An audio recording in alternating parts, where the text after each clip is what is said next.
Bonjour à toutes et à tous, vous écoutez Mégaphone, le podcast de l'agence Supermind qui invite des entrepreneurs à venir échanger sur leur aventure entrepreneuriale. Aujourd'hui, on accueille Charles Koch, le cofondateur de la société Renalto. Hello Charles. Salut Arthur. Merci d'être avec nous. Première question, je voudrais savoir un petit peu, qu'est-ce que c'est Renalto ? Renalto, on développe des assistants pour les entreprises du bâtiment pour les aider à rédiger leur devis. Donc concrètement, comment ça marche ? On propose aux rédacteurs de devis dans les boîtes du bâtiment de venir parler avec un assistant sur WhatsApp qui va transformer un descriptif audio d'un chantier à réaliser où l'artisan va décrire les prestations qu'il souhaite réaliser dans un logement ou dans une construction neuve. À partir de ce message-là, l'assistant va créer un devis de A à Z avec les prestations, les prix unitaires, les unités, enfin tout ce qui va bien pour faire un bon devis. Et donc en fait, ce qu'on propose, c'est de gagner énormément de temps et d'améliorer aussi la conversion des devis parce que aujourd'hui, les artisans mettent beaucoup trop de temps à envoyer leurs devis à leurs clients. Et donc, grâce à nous, les devis sont envoyés beaucoup plus vite les devis sont aussi de meilleure qualité, ce qui est important parce qu'un devis du bâtiment, c'est quand même assez technique. Et les clients, ceux qui payent, ils ne comprennent pas tout de la technique. Donc, nous, on a aussi ce rôle de faciliter la lecture et la compréhension du devis pour que le devis ait plus de chances d'être signé par le client final. Tu as cofondé cette boîte en 2023 avec Xavier Lété et Nicolas Osta. Ouais. Comment vous avez eu l'idée en fait, de cette boîte ? C'est une bonne question. Alors en fait, j'avais créé une première boîte avant avec Nicolas, l'un des deux cofondateurs, où on travaillait sur aider les particuliers à réduire leur consommation d'électricité dans leur logement. Et grosso modo, on les aidait à consommer moins et mieux. En utilisant mieux les appareils chez eux, notamment le chauffage et le ballon d'eau chaude, qui sont en gros entre 70 et 80% de consommation d'un logement. Et en fait, on a passé beaucoup de temps à faire ça. Je t'expliquerai peut-être après pourquoi on a arrêté cette aventure-là. Mais ce qu'on a remarqué à ce moment-là avec Nicolas, c'est que aider les gens à mieux consommer, c'est cool, mais il va y avoir un truc qui a beaucoup plus d'impact si tu veux réduire la consommation d'un logement et son empreinte carbone, c'est de l'isoler et de mieux le chauffer. Parce que, en fait, si tu forces des gens à baisser leur chauffage, c'est cool, mais en fait, si tu mets juste un système de chauffage très performant et que tu isoles bien le logement pour que le chauffage et que la chaleur restent à l'intérieur, bah, tu as des résultats qui sont largement meilleurs avec moins d'efforts. Donc, on est parti de ce constat-là en se disant, merde, comment on va pouvoir aider les particuliers du coup, à rénover pour faire ces travaux que je viens d'expliquer. Et on a parlé avec des centaines de nos utilisateurs de cette première boîte qui nous ont tous partagé un constat commun, c'est galère de trouver un artisan, il m'envoie pas mon devis, je comprends pas ce que je dois faire chez moi. Quand on a vu ça, on s'est dit, OK, on a regardé le marché, on a vu qu'il y avait beaucoup d'entreprises qui aidaient les particuliers pour faire les travaux, pour trouver des artisans et compagnie. Et nous, on s'est dit, tiens, on va regarder côté artisan. Pourquoi les artisans, ils galèrent à envoyer leur devis ? Pourquoi les artisans, ils accompagnent pas suffisamment bien les particuliers ? Et là, en parlant avec les artisans, d'ailleurs, c'est là où j'ai rencontré Xavier Lété, le troisième associé. Parce que moi, je l'ai interviewé au démarrage pour lui dire bon, on voudrait aider les artisans à faire plus de rénovation énergétique. Et quand je lui ai raconté cette histoire-là, il m'a dit écoute, moi, ça fait 10 ans que je suis dans le bâtiment. Ça fait 10 ans que je me dis qu'il faudrait faire un logiciel pour aider, pour leur simplifier la vie. Donc, si tu fais ça, moi, je suis chaud pour vous accompagner et rejoindre l'aventure. Donc, je finis sur l'histoire d'où c'est venu. Donc, on a parlé avec plein d'artisans. Au début, on a essayé de leur vendre une app, une application mobile pour gérer leur projet de rénovation, que ce soit plus simple dans leur quotidien. On s'est pris pas mal de bâches. Donc, on a changé de braquet. On s'est dit, qu'est-ce qu'ils nous demandent ? Quand on va aller voir, qu'est-ce qu'ils nous demandent ? Sur quoi ils ont besoin d'aide tout de suite ? Et en fait, c'était les devis. Ils nous ont dit, par contre, les gars, moi, votre application, ça me tente pas trop. Par contre, je galère à faire mes devis. Je demande à ma femme de le faire le soir. Elle aime pas faire ça, ou à ma fille, parce que moi, je suis nul en informatique. Et donc, au début, on leur a dit, écoutez, envoyez-nous sur WhatsApp vos demandes de devis, vos descriptions, des photos, tout ce que vous voulez, et puis on va les rédiger nous-mêmes à la main, les devis. Donc, on a fait ça. Après, on s'est mis à utiliser ChatGPT, en gros, pour nous gagner du temps. Jusqu'au jour où on s'est dit tous les trois, OK, on a compris ce qu'il fallait faire. On pense qu'on peut l'automatiser en grande partie sans qu'on intervienne. Et donc, c'est là où on a remplacé notre compte WhatsApp perso par un compte WhatsApp d'une IA générative qui répond aux artisans et qui leur rédige leur devis comme ils le souhaitent, quoi. Certains pensent encore que c'est nous qui les rédigeons à la main. Et c'est facile de bosser comme ça avec des IA, de développer des IA pour des fonctions bien précises ? Non, c'est dur. Nous, on a démarré ce projet-là. Donc, on a démarré la boîte en janvier 2023. On s'est pris des bâches pendant 6 mois sur l'application, tout ça. Et c'est qu'à partir de la rentrée de septembre qu'on a commencé à travailler sur ce sujet-là. Et on a sorti une V1, je vais dire, enfin V1 plutôt, une V0 en octobre, on va dire, donc après un gros mois, peut-être 2 mois. C'était pas du tout ce que c'est aujourd'hui, c'était moins performant, mais ça commençait à faire quelque chose d'intéressant. À ce moment-là, on relisait systématiquement ce qui était généré par l'IA et on venait corriger à la main avant de l'envoyer au client. Donc c'est très dur. Ce qui est dur finalement, c'est d'avoir de la donnée et des gens qui t'aident à tester. Parce que si tu es tout seul, nous on a de la chance, on a Xavier qui vient du monde du bâtiment, donc il nous a beaucoup aidé à créer la première version.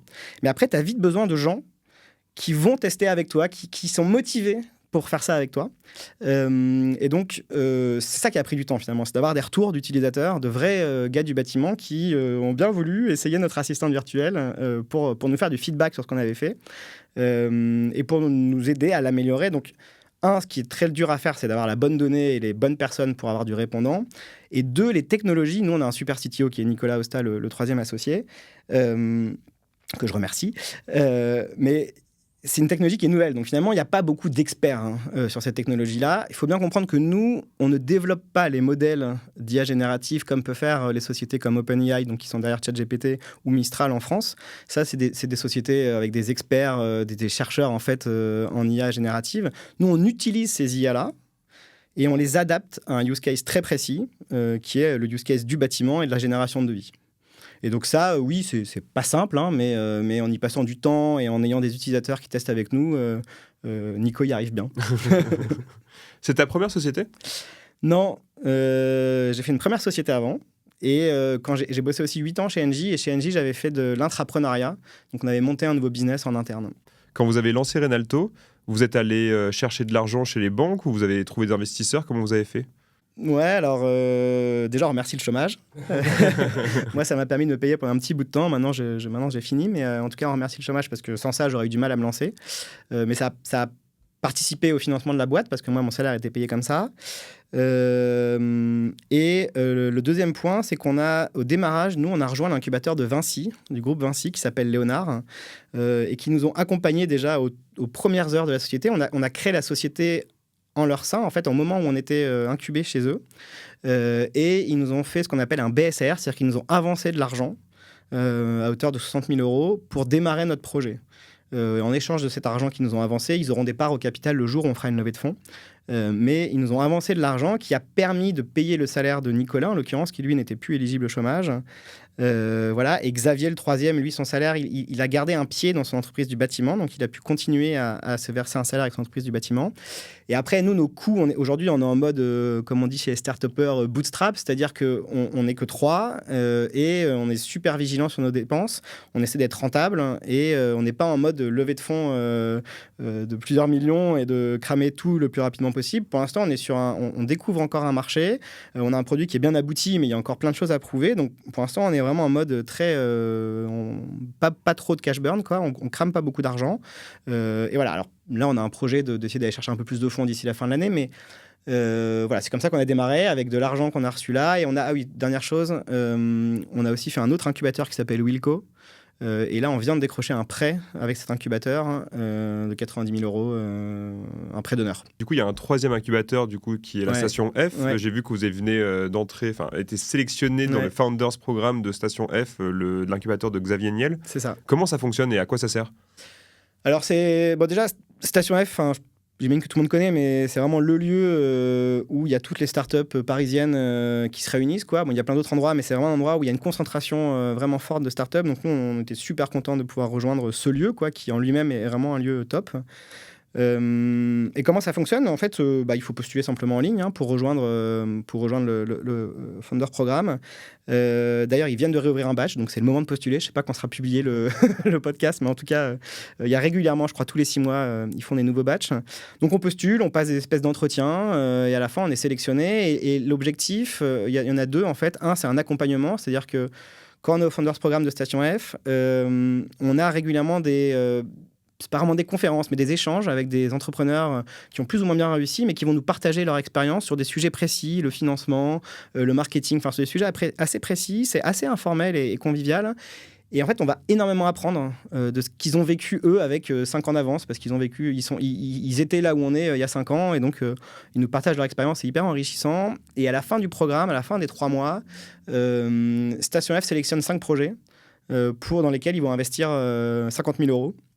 Donc, il peut aussi être une source de financement. Alors, 50 000 euros, ça ne change pas ta vie en tant qu'entrepreneur, mais ça peut t'aider quand même à tenir un peu plus longtemps. Voilà.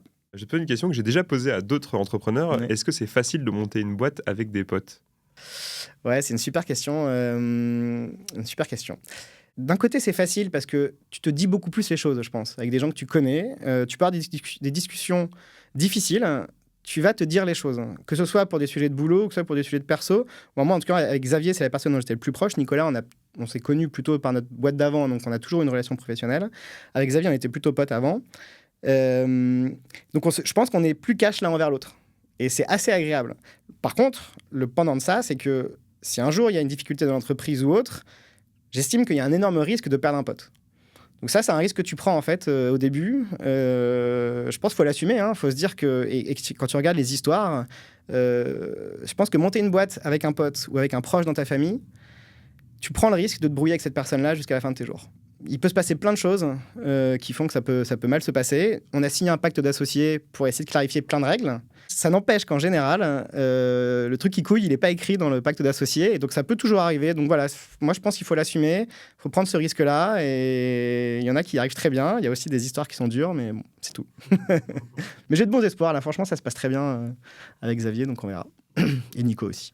Est-ce que tu te rappelles d'un fait marquant dans ton expérience d'entrepreneur ? Ouais, je vais te parler de mon entreprise précédente, donc qui s'appelait Adapt. Donc c'est l'entreprise dont je t'ai parlé tout à l'heure, où on aidait les particuliers à réduire leur consommation et leur empreinte carbone. Et en fait, on travaillait sur un sujet qui était la consommation d'électricité dans les ménages, dans les foyers. Et en fait, on a fait ça en 2022. Et en 2022, il y a eu la fin du Covid et le début de la guerre en Ukraine, qui a généré une énorme crise énergétique en Europe. Et en fait, on s'est retrouvés, notre cible principale, c'était ce qu'on appelle les fournisseurs d'électricité alternatifs. Donc, c'est les nouveaux arrivants qui concurrencent EDF et Engie, en gros, pour signer un contrat d'électricité pour chez toi. Et c'était eux nos clients, parce que c'était eux qui nous payaient pour qu'on leur ramène des nouveaux clients, en fait, vis-à-vis de notre service, grâce à notre service. Et du jour au lendemain, à cause de la crise énergétique, tous nos clients nous ont dit « Je suis désolé, mais avec la crise énergétique, on n'accepte plus de nouveaux clients. » Donc en fait, alors qu'on avait travaillé pendant quasiment 1 an sur ce projet-là, tous nos clients nous ont dit là, on allait faire des choses ensemble, mais on arrête tout, un peu du jour au lendemain. Et donc là, on s'est retrouvés avec mes 2 associés de cette boîte-là à se dire OK, donc déjà, on a travaillé quasiment 1 an pour rien, on va pas pouvoir vendre ça à notre cible qu'on espérait. Et puis on repart de zéro, quoi. Et ce qui a été dur, bon, ça arrive en fait. Quand tu es entrepreneur, tu as des hauts, tu as des bas. Il y a des jours, tu as envie de tout claquer. Il y a des jours, tu es trop content. Donc c'est un peu la vie. Mais là, ça a plutôt généré des sujets difficiles entre entrepreneurs, entre associés, à se dire OK, et du coup, ça, c'est plus possible. Qu'est-ce qu'on fait ? Est-ce qu'on peut pivoter ensemble ? Et finalement, ça nous a confrontés à une situation qui est difficile il faut qu'on reparte quasiment de zéro. On avait un projet sur lequel on était aligné. Et là, il faut se réaligner sur un nouveau projet. Et donc pour nous, ça a été assez dur, ce qui d'ailleurs a amené à arrêter cette boîte-là, en fait. On a fermé la boîte. Et c'était dur parce qu'à ce moment-là, moi, j'étais au Japon, parce que ma femme est franco-japonaise. Et du coup, j'étais au Japon, j'ai dû gérer ça à distance parce qu'il fallait qu'on se dépêche. On avait des problèmes de trésorerie, on avait des clients avec qui on avait des contrats en cours qu'il fallait arrêter. Donc j'ai dû gérer tout ça depuis le Japon, avec des difficultés humaines, tu vois. J'aurais voulu avoir ces échanges en physique avec mes associés, mais je ne pouvais pas revenir du Japon du jour au lendemain. Donc ça a été ça le plus dur. Mais bon, aujourd'hui, on est tous les 3 super contents. On a tous continué autre chose. Moi, je suis resté avec un des 2 associés et le 3e fait autre chose aujourd'hui et il a l'air de s'éclater. Donc tout va bien, tu vois. Mais c'était un moment qui était un peu dur en tant qu'entrepreneur, que j'aurais pas vécu si j'avais gardé ma petite vie pépère chez Engie, quoi. Aujourd'hui, Renalto, il y a combien d'utilisateurs ? On a dépassé les 800 utilisateurs de notre solution. Et quand vous avez créé la boîte, comment vous avez fait pour vous faire connaître ? Vous êtes passé par une agence de RP ou par des réseaux sociaux ? Alors en fait, nous déjà, on est 2 ingés et Xavier qui est plutôt école de commerce, mais globalement, on n'est pas des stars du marketing et de la communication, quoi. Donc, pour l'instant, on s'est pas beaucoup fait aider parce que, comme je te l'ai dit, on est sur un sujet qui est très innovant, qui est très nouveau, donc on est encore vachement en phase de test, tu vois. On n'est pas encore dans la phase de scaling, on veut diffuser notre produit à un max de monde tout de suite. Aujourd'hui, on a accédé à un réseau qui est suffisant pour améliorer, faire évoluer notre produit. On a suffisamment de demandes entrantes pour ne pas avoir plus besoin que ça de se faire connaître. Mais on a quand même fait plein de choses. Ce qu'on a quand même fait déjà, numéro 1 qu'on a fait, c'est qu'on s'est levé à 6h du mat pour aller rencontrer les gars du bâtiment là où ils font leurs courses le matin. Donc nous, c'était au nord de Paris, dans une enseigne qui s'appelle la Plateforme du Bâtiment. Ça fait partie du groupe Saint-Gobain. C'est là où, en gros, les artisans le matin font leurs courses de matériel avant d'aller sur les chantiers. Donc nous, on allait là-bas à 5h du mat, prendre un café avec les artisans pour parler avec eux, pour leur parler de ce qu'on faisait. Donc c'est comme ça qu'on a eu nos premiers utilisateurs et nos premières discussions sur ce qu'on fait. Et après, le deuxième vecteur qu'on a utilisé, c'est les fédérations du bâtiment. Donc il y a 2 grandes fédérations, la CAPEB et la FFB, Fédération Française du Bâtiment, avec qui on a plutôt noué des bons liens et qui, eux, animent des réseaux d'entrepreneurs du bâtiment. Et donc, voilà, comme ça, on se fait connaître, eux nous connaissent, ils parlent parfois de nous à leurs entrepreneurs du bâtiment.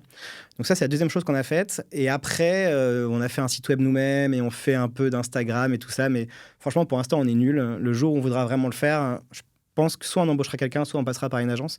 Mais bon, pour l'instant, on l'a pas encore fait. Il vaut mieux qu'on se concentre sur faire un super produit, avoir une tech qui marche bien et tout ça. Et ça, je pense effectivement, le jour où on aura besoin d'être hyper visible par un grand monde d'entreprises, ouais, là, je pense qu'on passera par une agence. Si tu avais un conseil à donner à un entrepreneur aujourd'hui qui veut se lancer? C'est chaud, ça dépend beaucoup des secteurs. Hein. Mais le truc qu'on m'a dit 100 fois, enfin même 1000 fois, et qu'en fait, tu as du mal à appliquer quand tu es, quand t'es vraiment dans la vérité, quoi. Quand tu démarres en tant qu'entrepreneur, c'est de vraiment te poser la question de c'est quoi le besoin des gens à qui tu veux vendre quelque chose et est-ce qu'ils sont prêts à payer pour ton truc, quoi. Et vraiment de jamais perdre ça de vue. Moi, j'ai fait beaucoup de product management, donc de gestion de produits informatiques. Et il y a une sorte de règle d'or qui est dit, c'est tu dois tomber amoureux du problème de tes clients, tu dois pas tomber amoureux de ton produit. Donc, tu dois pas tomber amoureux de ce que tu fais. En fait, sans ça, on s'en fout. Ce qui compte, c'est que tu connaisses parfaitement les problèmes de tes clients et que tu adresses ce problème-là, quelle que soit la solution, on s'en fout, mais que tu ne perdes pas de vue qu'à la fin, si tu veux pouvoir te payer un salaire à toi et encore mieux embaucher des gens dans ton équipe, il faut que tu fasses rentrer du cash, quoi. Et on me l'a toujours dit. Moi, je suis pas commercial aussi, donc j'ai pas toujours été sensibilisé à ça suffisamment, peut-être. Mais en fait, y a un moment où si tu n'arrives pas à faire rentrer du cash, quel que soit ce que tu vends, tu as besoin de faire rentrer du cash pour te payer, pour payer tes gars. Et donc, il faut avoir cette obsession, je pense. Et c'est ça qu'il faut pas laisser. Il y a beaucoup de gens, moi, que je vois autour de moi, qui créent des boîtes. Ils gagnent pas trop d'argent, ils ont des subventions. Donc c'est bien pour démarrer, mais à un moment, il faut se dire, bon, maintenant, soit j'arrive à générer de l'argent avec ma boîte pour me payer mon salaire ou pour payer 5 salaires, soit je change d'idée ou j'arrête, je fais autre chose. Mais il y a un moment, voilà, moi, c'est ça le conseil, c'est préoccupe-toi de voir s'il y a des gens qui sont vraiment prêts à payer le plus vite possible pour ce que tu fais, parce que tu réponds à une douleur qu'ils ont là tout de suite, quoi. Pas un truc qui va être dans 5 ans, pas un truc trop lointain, qui est pas clair, mais un truc très précis. Et nous... Ça, c'est comme ça qu'on a commencé et c'est pour ça qu'on s'est focalisé sur les devis. C'est que quand je te disais tout à l'heure qu'on a fait les devis à la main au début, on se faisait payer 20 balles par devis. Donc on s'est dit, OK, les gars, ils sont chauds pour nous payer tout de suite pour qu'on écrive leur devis, quoi. Donc ça, mais bon, pendant 6 mois avant, tu vois, j'avais entre guillemets un peu perdu de temps parce que j'essayais de faire quelque chose, mais finalement, personne n'était prêt à le payer. Et encore, j'ai perdu que 6 mois. Il y a des gens qui peuvent perdre beaucoup plus longtemps. Donc voilà, c'est ça mon principal conseil, c'est fais-toi payer le plus tôt possible pour un service que tu vas rendre, quoi. C'est hyper intéressant. Et du coup, dernière question, c'est ta deuxième boîte. Ouais. Mais du coup, si c'était à refaire, est-ce que tu le referais une troisième fois? C'est une super question. Franchement, c'est pas simple. L'autre truc qu'on dit souvent, c'est que c'est pas un sprint, c'est un marathon. Je l'ai dit, il y a des hauts, il y a des bas. Il faut réussir à parfois prendre du recul, parce que moi j'ai du mal à faire. Depuis que j'ai créé ma boîte, franchement, ça m'obsède, quoi. Je pense qu'à ça, la nuit, la journée, le week-end. Donc, il faut le faire aussi d'un moment de sa vie où tu as ce temps qui est disponible, je trouve. Ça prend tellement de temps. En tout cas, dans ce que je fais, il y a peut-être d'autres secteurs où tu peux être plus libre. Hein. Mais en tout cas, moi, dans ce que je fais, dans le développement d'un logiciel sur une cible si difficile que sont les artisans, ça me prend vraiment énormément de temps et à mes associés aussi. Donc, il faut être disponible mentalement pour ça. Donc, il faut être une période de sa vie, je pense, où tu peux te consacrer tout ce temps-là à ton projet. Et aussi financièrement, moi j'avais un très beau poste chez Engie, je gagnais très bien ma vie, j'ai divisé je pense mes revenus par 2 voire un peu plus, donc il faut aussi être prêt à ça en fait. C'est dur, quoi. Maintenant ouais, je le referai parce que c'est une liberté de fou, quoi. Et moi, en tant que salarié avant, j'ai toujours été frustré de devoir rendre des comptes, de devoir expliquer des décisions que j'avais prises dans mon quotidien, qui j'étais certain sont bonnes, mais il y a des gens au-dessus de toi, surtout dans une grosse boîte, quoi. Tu dois rendre des comptes au-dessus de toi, qui eux-mêmes rendent des comptes au-dessus d'eux. Enfin, je trouvais que c'était infernal, ces sujets de politique et d'explication. là, je suis libre, quoi. Alors, j'ai 2 associés avec qui on discute très souvent, mais je suis libre de savoir si demain, je vais bosser à 10h ou plutôt à 11h parce que j'ai fait la fête hier. Donc voilà, à la fin, tu es dicté par un truc, c'est est-ce que ta boîte, elle fait rentrer du cash et tu peux payer les salaires des gens qui bossent pour toi ou qui bossent avec toi.